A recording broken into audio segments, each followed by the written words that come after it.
Everybody, it's Miss Ballard. Feels like a really long time ago that I read you a story, My Shadow is Pink. Welcome to another one of my assemblies. In today's assembly, we're going to have a look at how we can boost our well-being. Did you know you could be happier? And did you know you are in charge of how happy you are? And there are 5 things you can do to make yourself feel better. Even if you're feeling really happy, you could be even happier. There is no limit to how happy you can be. And if you're feeling sad, this assembly might give you some tips on things you can do to make you feel better every day. There are 5 ways to well-being, 5 things that you can do to really boost your own well-being. I'm going to explain them. Connect, be active, give, take notice, and keep learning. We'll have a look at each one at a time. The first thing we can do is connect. Connections are really important. Connections are where our friendships come from, people who we know and trust.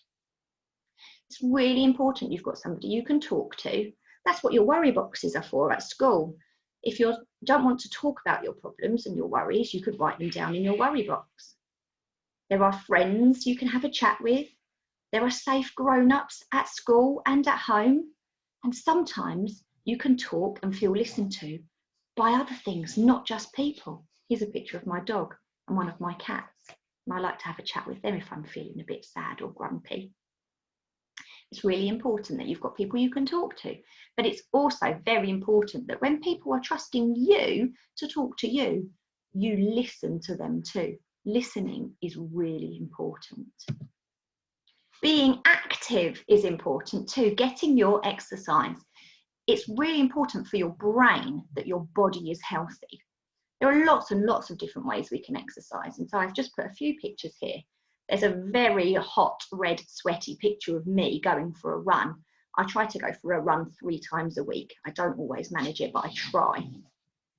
There's a picture of Jamie from Cosmic Kids. I know lots of you use Cosmic Kids in school and at home. She's on YouTube. If you search for Cosmic Kids, she can help you with some yoga to help relax your mind. And there's also a picture of scooters and bikes, because I know that lots of you love going out for a scoot or a bike ride. Try and get a little bit of exercise every single day to make your body and mind healthy. Giving is important too. It's really important to give time. Give time to your grown-ups at home. Can you help them with household jobs? Give time to your friends. Can you play with them, even if it's not quite the game you want to play? Can you give words? Now, I noticed something at school the other day. I was walking with Mr. Curry, and a child said to him, "Mr. Curry, I love your tie today." And it completely changed Mr. Curry's face and how he was holding his body. He went from walking like this to walking like this, and it made him smile. Did you know your words have got the power to make somebody smile? Your words could change someone's day.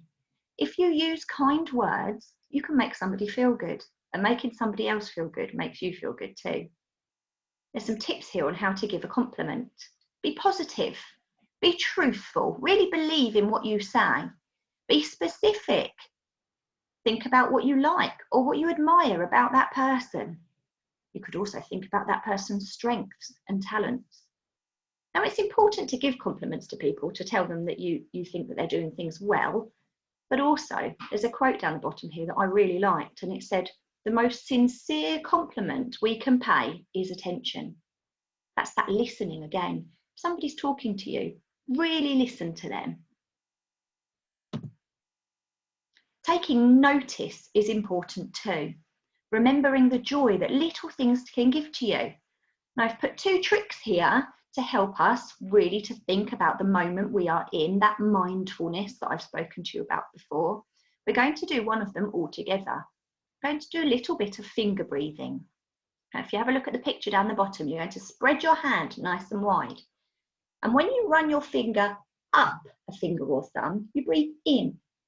And when you run your finger down, you breathe out. And this helps your brain just to slow down and to really take notice of what's going on. Let's do 5 finger breaths all together. In and out. In and out. In and out.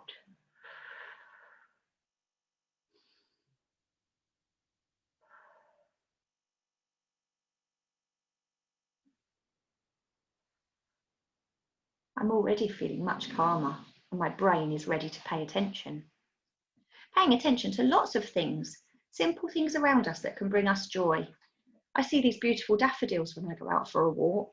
They really fill me with joy because they remind me that summer is on its way. There's a picture here that was drawn for me by a child in 1B. And when I look at it, it really makes me happy. It shows me how much attention they paid. Look at all those colours in my hair. And I've got a lovely smile on my face. And every time I look at that picture, it makes me feel really happy. There's another mindfulness job that you could do. It's called Mindfulness 5, 4, 3, 2, 1. And in your head, you tell yourself 5 things that you can see, making you take notice. 4 things that you can touch. 3 things that you can hear. 2 things that you can smell. And 1 thing you can taste. Maybe you'll have time to do that one later. The 5th way to well-being is to keep learning. And this is where the challenge that I've got for you comes in. I'm going to challenge you to make 1 change. It might be a connect change, that talking and listening. It might be a being active change. Are you going to try and get a bit more exercise? It might be a giving change. That's what I'm going to do. I'm going to try and give more compliments to people. Maybe I'm going to try and give 3 compliments a day to different people. Are you going to take notice and be a bit more mindful? And we're all going to keep learning because we're going to try this challenge together. Please tell me if you see me, what you are trying to do to work towards these 5 ways to well-being. I'm really, really excited to hear from you. Thank you very much for your beautiful listening. And I'm looking forward to seeing us all a little bit happier once we've become experts at well-being. Bye.